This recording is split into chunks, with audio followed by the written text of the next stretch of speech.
Human.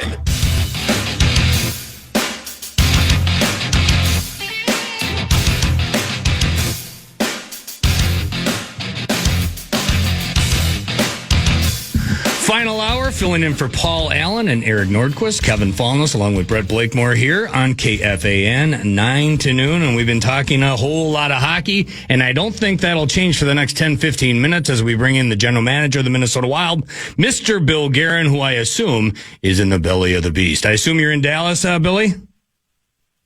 Yes, I am, Kevin. I'm in Dallas. I know that was obvious, but you're a world traveler, so you could be just about anywhere. But today you're in Dallas. It's not an obvious question. It's not an obvious answer. It's not. Okay. Well, good. Yeah, I'm not always with the team. Right. So I don't feel bad about confirming it, but I can't imagine you'd be anywhere but in Dallas, not only because you're taking on the hated Dallas Stars, but an opportunity to get a look at a first-round playoff preview with the Wild and Stars. It's locked in stone. What we don't know is, will Game 1 be in St. Paul? Will it be in Dallas? To you, Billy, does it matter one way or the other? How important is home ice in your mind? Well, I think it does make a difference. Look, if you don't get it, you don't get it. But if there's an opportunity to get it, you have to play for it. You have to try.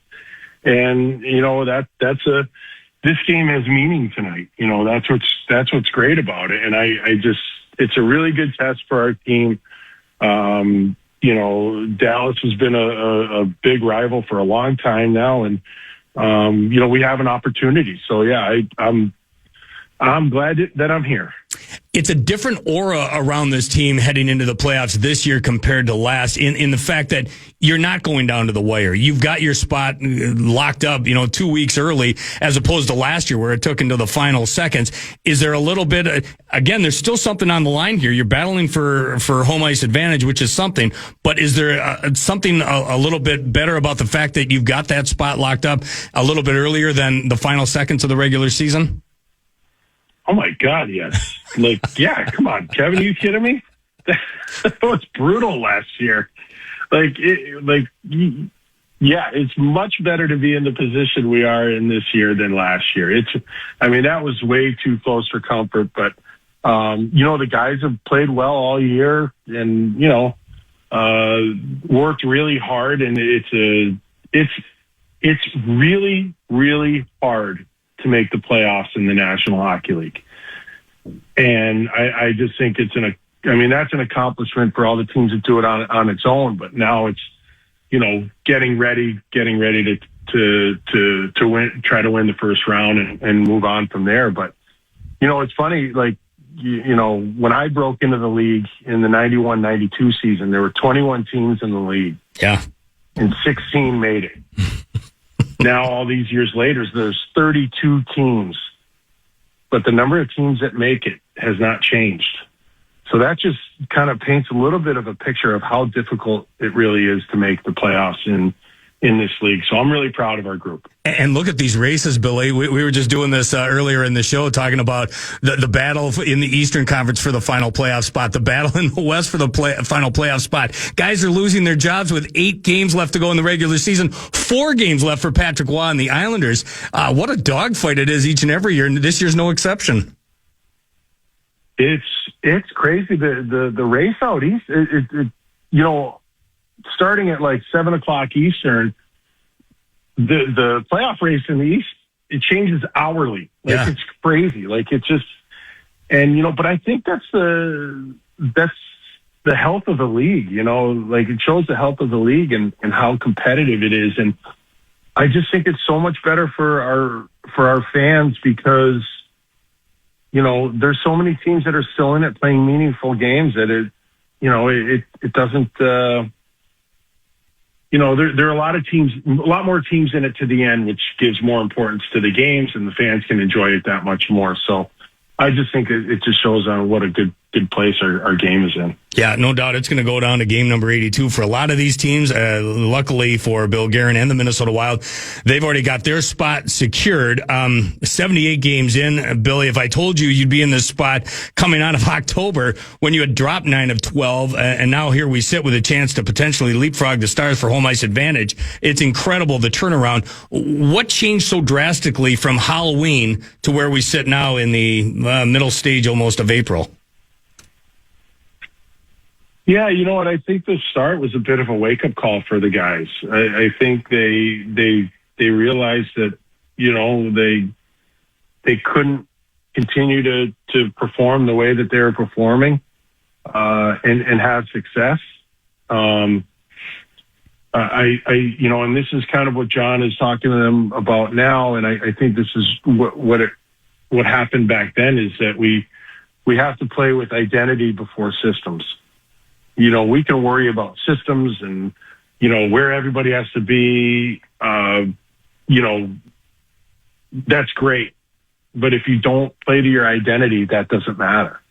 So let's get to our identity, play the way we're supposed to play, be super competitive, and things will turn around, and they did. And I think that's just such a, you know, a key point of our season. The guys on the ice are the guys that are going to handle what happens to this team, but you've done a good job of giving John Hines and the rest of the team something to work with this season. And of course, everyone's going to look at the Quinn Hughes trade in the middle of December. That's a game changer. No question about it. Gives the Wild 3 legit superstars in their lineup. But some of the other below the radar moves, I think, have been bearing fruit. One guy in particular, Billy, and I didn't have a huge ceiling for him coming into this year, was Vladimir Tarasenko. What a pain in the backside he's been for the Wild for many, many years, especially when he was with the St. Louis Blues. And he's found himself again in a Wild uniform. 11 goals last year with Detroit. I think he's up to 23 now with the Wild, and he looks reborn. How impressed are you with what he's done for you in a Wild uniform? And how happy are you for him? Easy guy to root for. Not when he's wearing the opposition's uniform, but an easy guy to root for when he's playing for your team. Yeah, I'm thrilled for him. I mean, you know what? Sometimes it's just not a fit, and I just don't think it was a fit in Detroit. He's come here, and yeah, it's just been a good fit. And glad he's done the work. You know, he's put the time in, he's put the effort in. He's really been a committed guy for us, and you know, we're thrilled for him. And yeah, all those years in St. Louis where he was shooting the puck in our net, it's nice to see him shooting it in the opponent's net for us. So really happy for him in the year that he's had. 23 goals on the season. Also had an overtime winner against the Stars last month in the third of 4 meetings. The fourth one coming up tonight, 7:45 pregame, right here on the Fan. That's just one of many little under-the-radar moves this team made, especially at the NHL trade deadline. And a couple of those big bodies that I think have a real big opportunity to have an impact on this series and whatever playoff run the Wild go on. Nick Foligno and Michael McCarron. What have you liked about them now having a chance to see them for however many games since the deadline? Yeah, obviously it's like their competitive nature is what I really like. They're on every night. You know, they're in the fight every night. They bring a level of great toughness, but like, you know, you look at the detail in their game. You know, they're excellent penalty killers. They're really good on faceoffs. And they, like, you know, you look at both of them, they just know how to play the game. You know, they limit turnovers. They're responsible in their D zone.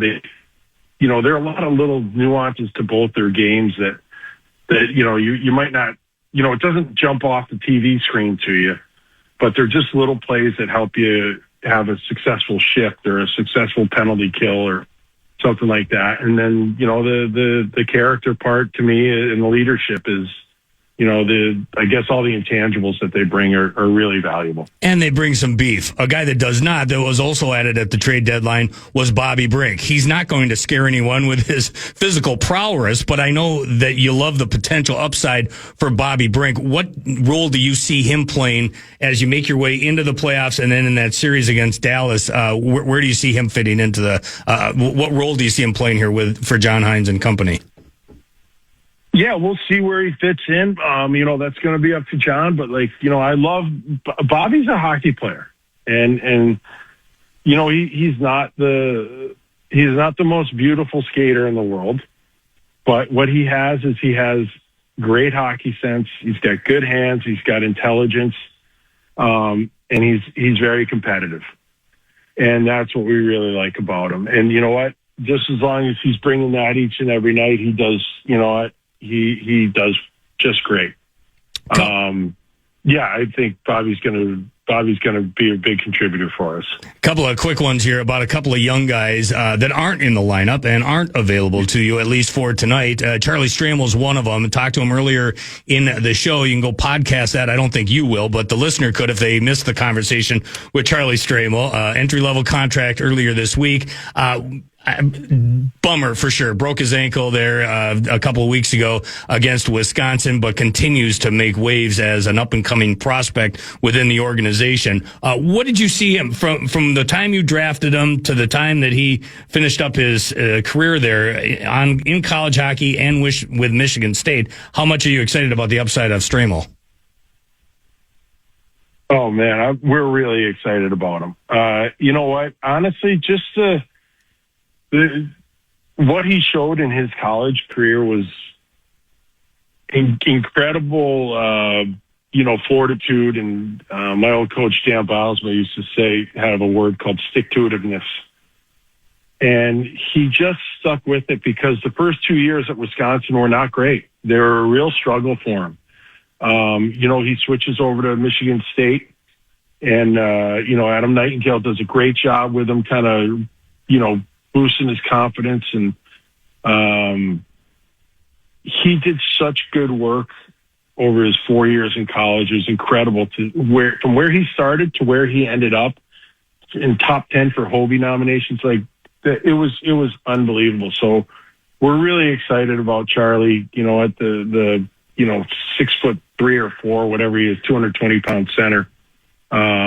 It's just unfortunate that he got injured and we don't have access to him right now. That's a bummer, no doubt about it. The center, big body, great 200-foot game. He sounds like another guy that you already have on your roster. Is it too much to compare him to Jules Eriksson? Yeah, no. I mean, I guess it's tough to always compare to guys who have been in the league for 10 years, but they have some of the same, attributes and the size and the strength, the skill part. I know, Ecke's skill and scoring didn't kind of come until a few years into the league, but Charlie's got the package, and it's just a matter of putting it all together. The other guy I want to talk to you about, another college free agent you signed from UConn, and I don't care if you only signed him for his name. I think you signed him probably for more than that, but Viking Gustafsson Nyberg. What can you tell me about this kid? I see him listed at 6'6", 225 pounds, a defenseman out of Sweden. We love our Swedes, but are you kidding me? Viking Gustafsson Nyberg. Yeah, when we had the phone call with him, I told him, I said, you have to sign here. There's no other alternative. You have to. I said, you'll probably make more money off the ice than you will on the ice because of your name. And it's only a matter of time that our beloved Vikes have him blowing that horn before the game. I mean, that's a no-brainer to me.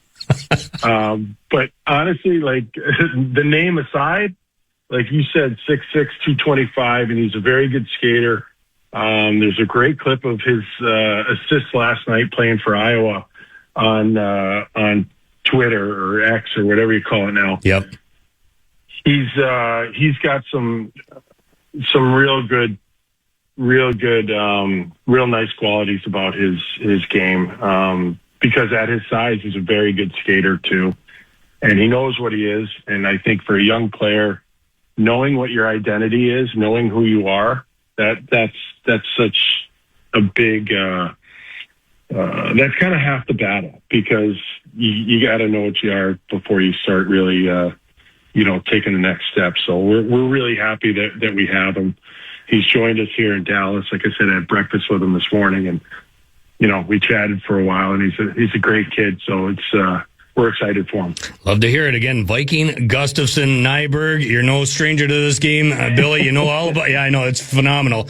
You're no stranger to this game this time of year. There's nothing like it. Do you expect some playoff intensity tonight? Even though it's game number 79 of the regular season, whatever it is, you still got games before you get to the playoffs, but this is your first round matchup. Do you expect some playoff intensity tonight in Big D? I do. Yeah. 100%. Yep. If I did, yes. Without a doubt. Awesome stuff. Billy, good luck tonight. Good luck the rest of the season. And on behalf of the entire state of hockey, good luck in the playoffs. Thank you, my friend. I will tune into your podcast. On X or Twitter or whatever they call it. I won't. No, I won't. I was kidding. I know you are. Kidding. I hope everybody else does so. All right, buddy. Thank you. The general manager of the Minnesota Wild, Bill Guerin. It is confirmed he's in Dallas, as he should be. But you're never quite sure. He could be just about anywhere. But yes, he'll be at American Airlines Center. You won't be, but you could be through your radio dial or the free iHeart radio app, or however you take in Minnesota Wild hockey, because Joe O'Donnell and Tom Reed are going to bring you the best seats in the house. All you got to do is hashtag new TV. Grandpa Gord can't figure it out, but you can. Sync it up. You can listen to Joe and Tom while taking in the vantage point from your friends on ESPN, and we'll bring you all the play-by-play action as you hashtag new TV. Pregame at 7:45, puck drops just after 8 o'clock. Before we wrap things up in the next 45 minutes, we got Brandon Molesky joining us in about 10 minutes. My co-host for Wild Weekly, continue to set the stage for a phenomenal game coming up later on tonight in Dallas, and that first round playoff preview as well. So don't go anywhere. Much more to come here on KFAN. The Fan welcomes some great shows to Grand Casino Arena this year. Lionel Richie with Earth, Wind, and Fire, June 24th. And tickets are on sale right now. Get complete details on all of our upcoming shows on the concert page, KFAN.com, keyword calendar. Looking at the X or the Twitter machine, however Bill Guerin referred to it, I see the lineup is out for the Dallas Stars for the evening. Still no Rope hints, but they got Johnston and Rantanen on the top line, Robertson and Duchesne on the second line. Lindell and Heiskanen makes up your top pair, Harley and Myers on the second pair. Ottinger, of course, between the pipes. Wild take the ice here in about 10 minutes or so. And if we get any kind of an update from Big D, from Joe O'Donnell, or anyone there in the building, we, of course, will pass that along. But excited for this one. I'll tell you, it's only the regular season, but now the playoff matchup. It's set. We know the Wild are going to take on the Dallas Stars in the first round of the Stanley Cup playoffs, and that'll get underway roughly probably a week from Saturday, week from Sunday. Who knows what time of day that'll be, but it's exciting to think that after the 82-game grind, we're almost there to the promised land, which is the Stanley Cup playoffs. And say what you want. I know the Wild have made a first-round exit, haven't got out of the first round in more than a decade, but they have been to the playoffs 15 times in franchise history, 12 of the last 14 seasons. But now it's time to knock down the door and get past the first round and see if they can go on a deep run. And it all starts against this same Dallas Stars team. I'm excited. Yeah, I was a senior in high school the last time the Wild got out of the first round. But I was in my 40s. Yeah, so it's been a long time. But the Wild haven't had a team like this. Yeah, that's it. And like we said, like with Russo, with Gorg, they're healthy. That's the biggest thing. And again, knock on wood, because there's still 4 games left to go in the regular season. But you've got Jules Eriksson healthy. Kirill Kaprizov, healthy. You've got a Quinn Hughes, never had a player like this in franchise history, healthy. Matt Boldy feeling good about his game. And then you've got guys like not only a Tarasenko, but 20-some goals for Ryan Hartman. You've got, that secondary scoring at a level that I don't think this franchise has ever seen. And that's talking about not only the high-end players which again, in conglomeration, you've never had this type of firepower to throw at a playoff series. But then you've got the depth. You've got a blue line that I would stack up against anyone in the National Hockey League. Yep. And I don't care if it's the Colorado Avalanche with Cale Makar. The Wild 1-6, 1-8 even, I think can stack up against anyone in the National Hockey League. And I think the big question is going to be the goaltending, because Philip Gustafsson and Jesper Wallstedt are unproven when it comes to postseason hockey. Regular season, it's drive for show, putt for dough. They need to putt for dough in the postseason. This is the opportunity for Philip Gustafsson to say, damn it, respect me. I'm a number one goaltender in this league. I can win playoff hockey. This is the opportunity to do it. Right now, it's a rumor. I want to see it put at center ice, plant your flag, and show that the Gus bus beep, beep has arrived. Your table slamming is in midseason form. That was as good as it gets. I think as far as the roster construction goes, I think there's two camps of why the Wild couldn't get out of the first round for as long as we mentioned. It's a camp of we're not big enough. We get bullied. We got Jared Spurgeon, who's too small, and we're just too small and not gritty enough to move on. And there's another camp of no depth scoring. Once the top line is done, it's over, Johnny, because no one else is putting the puck in the net. I think this team can satisfy both of those camps. There's no way in the world you can argue this team isn't big enough with Moose and Big Mac and Bogosian and Middleton. I mean, this team... And Brother Nick. And Brother Nick as well. There are some big boys on this team who can make havoc. But then you've also got the depth scoring as well. 2 40-goal scorers for the first time in Wild franchise history. You've got Quinn Hughes who can make things happen. I think Brock Faber's going to help out on the power play on the second unit, as well as just being a defensive pairing with Quinn Hughes, who is a superstar and not a budding superstar. So I think this roster should satisfy if you want to nitpick and say they don't have a top center, that's fine. But Ryan Hartman's been playing great the past handful of games too. So I think everyone should be really pumped going into this playoff series. 45 wins on the season, 102 points. Get the win tonight, and home ice advantage is right there in the offing. Then you just have to take care of business over the final 3 games of the regular season. Worst case scenario, they lose tonight. They don't set the tone for the postseason, but then you get an opportunity to rest some guys down the stretch, and I don't think that's a terrible thing either. We saw how Matt Boldy reacted to that 4-day stretch where they had in between games and how electric he's been since then. Quinn Hughes as well. I think for real too. Yeah, I mean, I don't think it would be the worst case scenario. The only thing you lose tonight if you don't win is the potential to get home ice advantage, which I don't think is the end all be all. Mm-hmm. But again, like Bill Guerin says, that's how they're going to approach tonight, as they should. Do everything you can to get the victory, and then see where it goes from there. But I'm excited. It's the best team in franchise history, but it guarantees you nothing. You're still going up against a Dallas Stars team, which I don't think there's a lot that separates these two teams. You get past them, you got to deal with the Colorado Avalanche, which, for 98% of the season has been the best team in hockey with McKinnon, Makar, and the rest of the toys they have at their disposal. But regardless, I've never felt as confident about a Wild team, maybe in franchise history, entering into the postseason as I do about this one. So I'm excited to see where it goes, certainly in a couple of weeks once they drop the puck on the playoffs. But let's see what they got tonight at American Airlines Center. Should be a good one as the Wild take on the Stars in Dallas. All the play-by-play action available right here on KFAN. Pregame at 7:45. Puck drops, I believe, at 8:08. In Big D. One more quick break, and then when we continue, my close personal friend Brandon Molesky takes time away from being the interim producer for the Grum. Will join us next on The Fan. The Outlaw Music Festival is coming August 19th. Willie Nelson, the Ava Brothers, Lucas Nelson, and more at Mystic Lake Amphitheater. Tickets available now. Get all the details, KFAN.com, keyword calendar. Final segment, filling in for Paul Allen and Eric Nordquist. Kevin Fallness with you on KFAN. My buddy Brandon Molesky joins me in studio now. I got to tell you, Brandon, I've never felt so much love than I did yesterday. Apparently, I missed a phone call, and it was coming from you, Halvey, Chad Abbott. I even got one from Aaron Sickman. Everyone worried because I didn't answer my phone. It made me feel very warm inside. I don't know if I say worried. We just thought maybe somebody should do something about it in case something went wrong.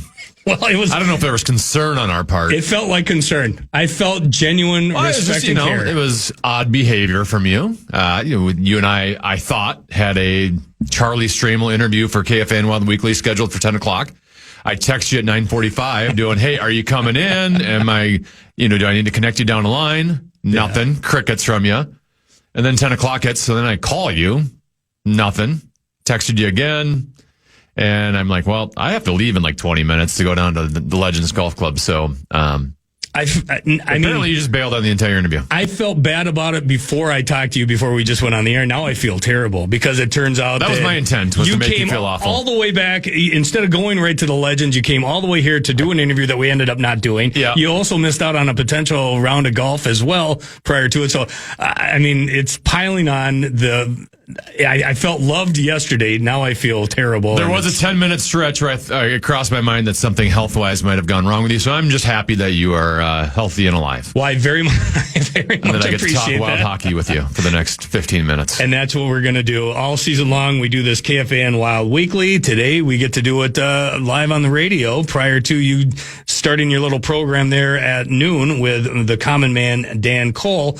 I've been talking a lot about it today with Bill Guerin, with Michael Russo, with Kevin Gorg, the enormity of tonight. Not only tonight, but leading into the playoffs. We know it's going to be the Wild and Stars once the playoffs get underway, but you get a preview tonight. It's game number 79, and I know that, but still, home ice is on the table. There's still something to play for tonight. Do you expect playoff intensity in this contest tonight at American Airlines Center? I'm not exactly sure what to expect tonight. On one hand, I can see playoff intensity, right? Where a lot of times when you're playing that opponent or could potentially play that opponent in the playoffs, it's message sending time, right? Yeah. We're gonna, I could see a scenario where they're out there trying to attack Quinn Hughes tonight and physically beat him down, right? And sending messages, and maybe beating on some of our other smallish defensemen. On the other hand, is home ice advantage like that? Would I rather have home ice advantage? Yes. Is it that massive of a deal where it's going to determine a series? I don't think so. Both these teams know they're in the playoffs. Both these teams know they're playing each other. Part of me goes, if the Wild lose tonight, they can take it easy the next 3 games. Exactly. And the great thing about where the Wild's at right now is they're healthy. If they lose tonight, that can ensure that they'll stay healthy throughout the rest of the year, right? They're not going to be getting in shooting lanes, blocking the shots against St. Louis. Yep. If you need to give Quinn Hughes a break or Matt Boldy, we saw what happened when this team took 4 days off and Matt Boldy all of a sudden looked like the Matt Boldy we'd seen the vast majority of the year. Quinn Hughes looked re-energized. A part of me goes, Matt, would it just be better just to not win tonight and then you can just take it easy the rest of the 3 games? If you do win tonight, now you're kind of playing until the end of the year, trying to get that home ice advantage. But like I said, in the grand scheme of things, I feel like it's slightly important, but I don't think it's going to define the series. It could, though. With a series that's going to be, I don't think there's a lot separating these two teams. So maybe something little like that is what puts us over the top. Well, yeah, and from a matchup standpoint, I am curious to see, how once we get into a playoff series with the Dallas Stars, because they have, they're a relatively complete team, right? Solid defensively, solid goaltending. We talk about our 2 big guys with 40+ goals. They've got 2 of them there, and Jason Robertson and Wyatt Johnston. They got a couple guys who can play a little bit more on the physical side. They got some skills. They're great on special teams, power play, penalty kill. It sounds like you're describing the Wild, though. It is. Both teams are it is. Well, and the fact that you're just saying it sounds like the Wild, when in the past, when we talk about a Wild Stars matchup, have we been able to talk like that? And no. I do think the Wild are on the same level as the Dallas Stars, and that's a good thing that they've reached that point. But they're still going to be a very, very tough opponent that's kind of good at everything. So from a matchup standpoint, I hate to admit this, but I was listening to the Russo LaPantha podcast, and one rare good point that LaPantha brought up was he was talking about when he's not talking about his wine or how he eats his raw steaks. He's talking about how for a while John Hines was experimenting with his defensemen, right? Where we'd seen Faber with Quinn Hughes since Quinn Hughes was acquired. And since Quinn Hughes was acquired, it was always Brody and Spurgeon, and then he switched that for a while. And his point was, you never know when you get into a playoff series, you try some things out in the regular season, especially where the Wild were positioned, where you're making the playoffs. Of hey, if we needed to go to a Faber and Brodin defensive pairing to shut down another team's top line, can we go to that? And do they have experience playing with each other as opposed to just all of a sudden you get into the playoff series and you just throw it together? And in Dallas, it's a scenario. If you get in a playoff game against Dallas where they go, all right, we're going to put Robertson and Wyatt Johnson together. Maybe you do want to switch to Faber Brodin together and have like your lockdown defensive pair. But that's to your point. When it comes to home ice advantage, that is one of those areas where matchups does become important. If you want to shut down a line like that, obviously having 4 home ice games as opposed to 3 makes it a little bit easier. So give me both sides of the coin. Glass half full, glass half empty. What gives you the most hope going into this series? Where do the Wild have the most in their favor going up against the Stars in a best-of-7 playoff round compared to where you think Dallas probably holds the decided edge? Well, I'll just speak on the Wild specifically on why I'm more encouraged with this version of any team we've basically ever seen in Minnesota Wild history. Is we already know they have the 3 superstars, 2 of them with 40-plus goals, and those 2 are playing well at this very moment. Yep. Quinn Hughes, we saw what he did with Team USA in the Olympics. He can be the best player on the ice at any point, can be a game changer at any point. And I think what the Quinn Hughes factor adds in is how many times have the Wild gotten playoff series in the past, and it's so hard to score goals. And I do think it'll be a challenge to score goals against Dallas. They are a very good defensive team. And then when you do break through their defensemen, their goaltending's pretty good.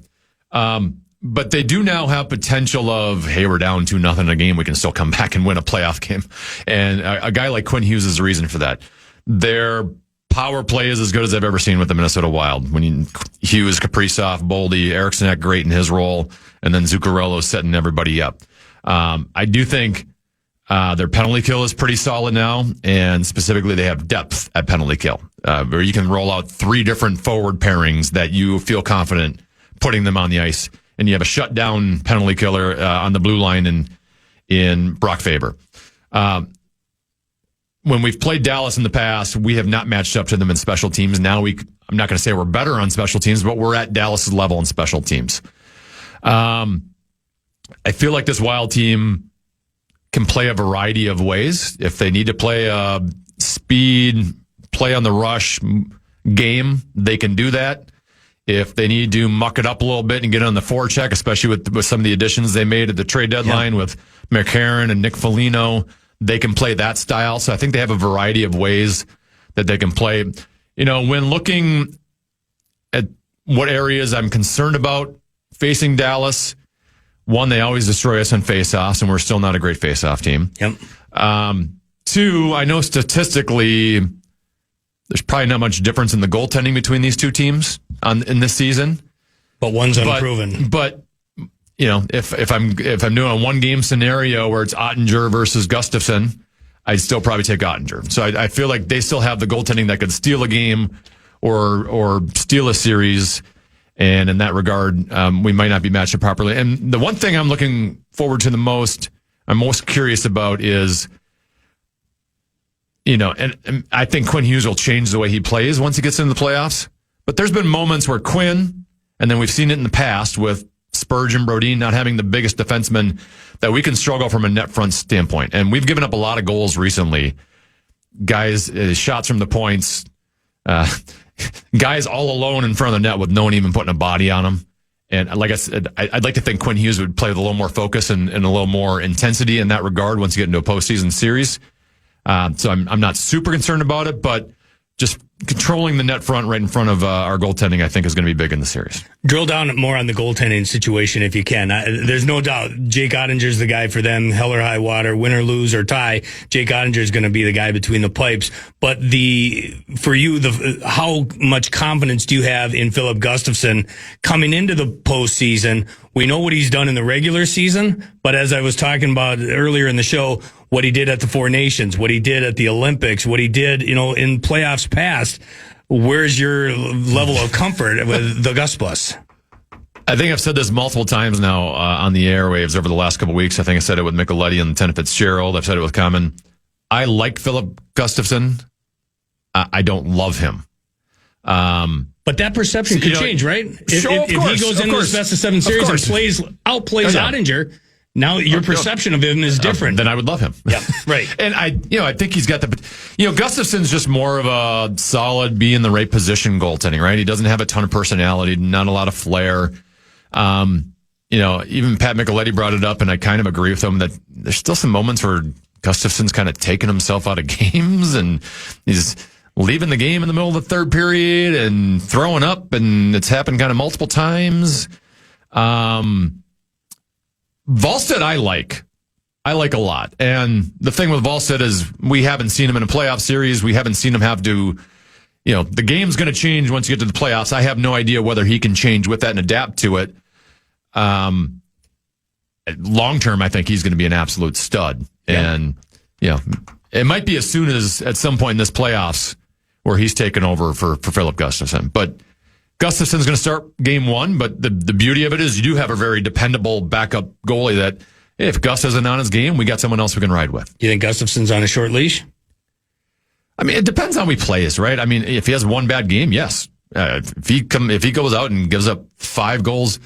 Now, NHL coaches might think differently than we do, right? They might do that. Well, he's our veteran. We depend on him. We don't want to just kick him to the curb after one game. Let's give him a chance to rebound.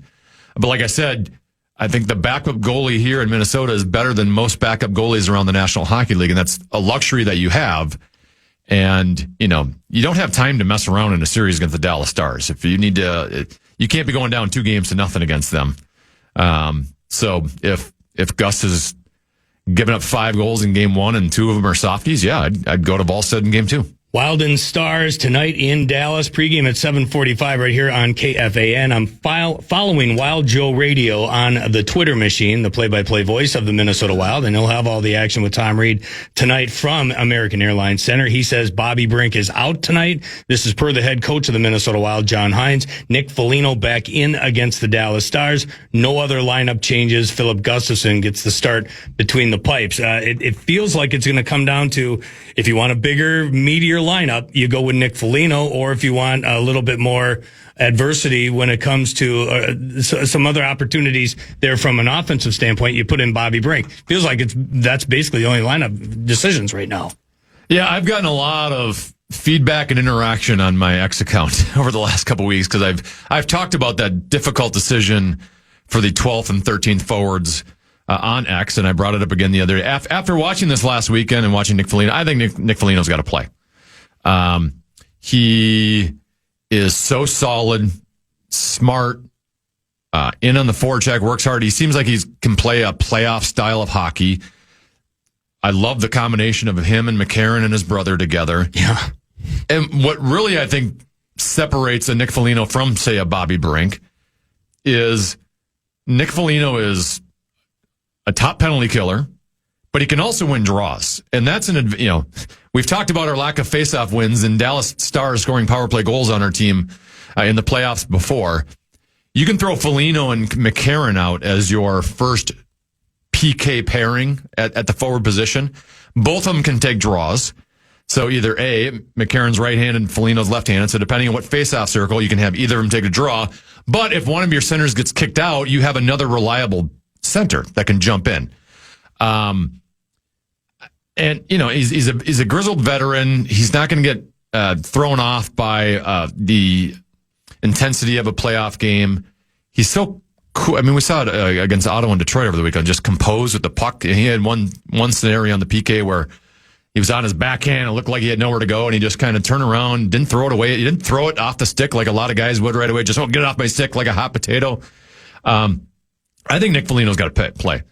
And I think the Wild are showing their hands here of Bobby Brink did not play this last weekend against Detroit and Ottawa.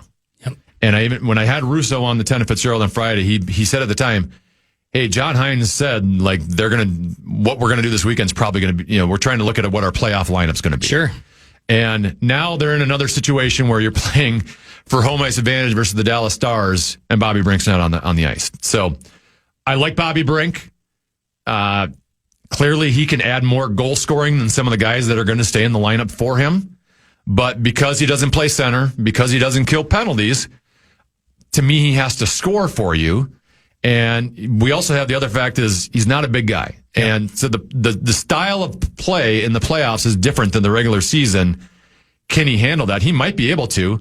And Bobby Brink's going to be a good guy to have in the bullpen that if you struggle your first 2 games or your first game and you can't score offensively and you need to add some offensive punch, that's a guy you can bring in from the bullpen and can potentially add that for you. But I think Bobby Brink's he's going to be in the press box in game 1, and I've felt that for a little while now. But depth is a weapon. The Wild have that at their advantage, and we'll see how it plays out not only tonight, but in the Stanley Cup playoffs once it gets underway with the Wild taking on the Dallas Stars. Have things calmed down for you? I mean, you're traveling the world, going on 3-week lavish vacations. I assume hockey's done, right? The coaching and coaching the kids are done? Yeah, the last couple of weeks have basically, since the spring break vacation ended, we've barely had anything going on. It's been... Isn't that nice? I mean, hockey is just five months straight of nonstop. Yeah. Basically every night. I got 3 kids in hockey and coaching all of them. And unbelievable. On the board for the association. So it's been a nice couple of weeks where you just go home and the kids are like, do we have anything going on tonight? Nope.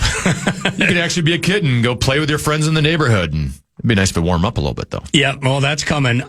So set the stage. I had Gorgie paint me a picture how he's going to take in the game tonight because he doesn't have to travel tonight. He gets to take it in as a fan. He'll go to Nashville starting tomorrow. For you, will you have an opportunity to put the kids to bed and watch the game with an 8 o'clock puck drop, or will you watch as a family? How will you do it? I'll tell you what, I rarely watch Wild games live. I watch all of them. But I rarely watch them live because the kids are kids are going to bed by 9:15, 9:30. Most games I watch after they're down to bed, and I just got the DVR and I can skip through the intermissions and skip through the commercials. How old's your oldest? He's 11. He can sit up and watch with you, can't he? Oh, he would love to. But you won't let him. Too late. What's bedtime for an 11-year-old? I have an 11-year-old. He's not. We're probably on the earlier side than most. Once we get to like 9 o'clock, we want to throw him up there, and he usually reads by himself up there for a while. Wow, we are doing it wrong. My 11-year-old is my youngest. You think it's I'm about doing 11, right? 15. I don't know. Who knows? I think the youngest is a different scenario than the oldest. Okay, yeah. All right. 11, 15 for your 11-year-old? Yeah, 11, 15. What time do you wake up in the morning? They're at the bus stop by 8:30, I think. Holy cow! So he's up for about 8 o'clock. 15. Yeah, I know. Well, so we're doing it wrong? Are you casting judgment on me? Every child, every parenting situation is different. So. Yeah. All right. Well, I let's face it, none of us know what we're doing. No, 100%. We're all just 100% hoping it goes the right way. Yeah, without a doubt. All right, Brandon, we'll be listening starting at noon, and I look forward to catching up with you soon. You missed Beyond the Pond, though, right? You're breaking up. Can't hear. All right. I love listening to you and Pat and Brett all the time. Do you DVR us? I podcast you on the iHeartRadio app is what I do. Of course you do. All right. Have fun at noon. Good luck to you and Common. All right. Thanks. That is Brandon Molesky. What do you think, Brett? We had some fun over the 3 hours? Just flew by. We needed 3 hours of hockey talk to really break up things. Well, we did it. We needed it. The biggest game of the season tonight, we needed it. Some on the text line aren't so happy. The rest of them, they got paid today. It wasn't a lot of football, golf, or anything else, basketball or baseball, but we definitely got our share of hockey in, and why not? It's that time of year. Wild and Stars tonight, 7:45 pregame. Puck drops just after 8 o'clock right here with Joe O'Donnell and Tom Reed, all the play-by-play action. It's the best time of year if you're a hockey fan. Dare I say a sports fan. The Stanley Cup playoffs are right around the corner. Thanks to Brett Blakemore, and thanks to you, the listener, for putting up with us for the last 3 hours. Coming up, we've got Dan Cole and Brandon Molesky, the Grum. Can't wait to see what they've got on the horizon for a Thursday right here on KFAN. For everyone involved, thanks for listening to The Fan. Podcast today's Paul Allen Show, or listen back to previous show and interviews by going to the iHeartRadio app or KFAN.com.